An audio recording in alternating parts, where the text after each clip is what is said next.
ko'rgan, oktagonda urushib yurgan bittasi. Ayshunni keldi, lekin ittaklardan yeydi. Yaqinda bo'lib o'tgan QVZ showsida Saturn va Taysonning ustidan ommaviy tarzda kulib o'tishgan edi. Ularga nima yetmaydi? Ular kimga boshlaydi? Xafa bo'lma.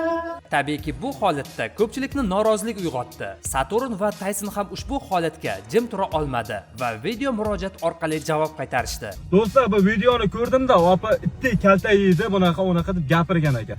Bundan keyin hurmatingni billaring borki, bundan keyin hurmatingni billaring. Biz Qashqadaryo, Surxondaryo bolari biz o'r nomusimiz o'limgacha boradigan narsa.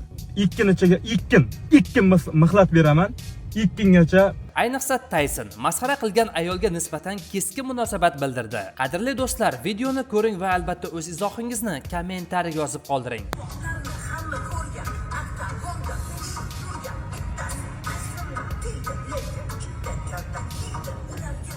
Assalomu alaykum do'stlar, hammaga do'stlar, mana shu videoni juda ham ko'p odamlar menga tashlab, meni belgilab yozibdi ekan. Do'stlar, bu videoni ko'rdimda, opa itdek kalta yeydi, bunaqa deb gapirgan ekan. Nima demoqchiman? Bu videoni, mana shu videoni do'stlar QVZga yetkazib qo'yinglar akalar. Mana shu videoni ko'rib turgan bo'lsa, masalan, 2 mixlat beraman. 2gacha kechirim so'rab, to'dab, uzr so'rab video qo'ysin. Bo'lmasam, mana shu kelayotgan 2025 tegyapti, 2026gacha 2-chikindan keyin nimalardir bo'ladi, inshaalloh betonning ichida o'tkazadi yangi yilni. Yosh paytgacha jiddiy qaramaganman, ko'p narsaga e'tiborsiz qoldiraman, mayli akalar. Lekin bu videoda yomon, juda ham bir odam ta'sirlanib ketdim, to'g'risi ko'rib. Ya'ni nima uchun men birovga zarar tegmayapti-ku, nima uchun bunaqa video chiqaradi?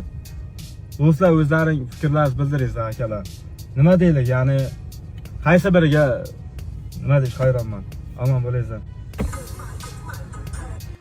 QVZ shouda bizani rasmimizni nagili qo'yib, ustidan kulib, nimadirlar qilib bir ersiragan opa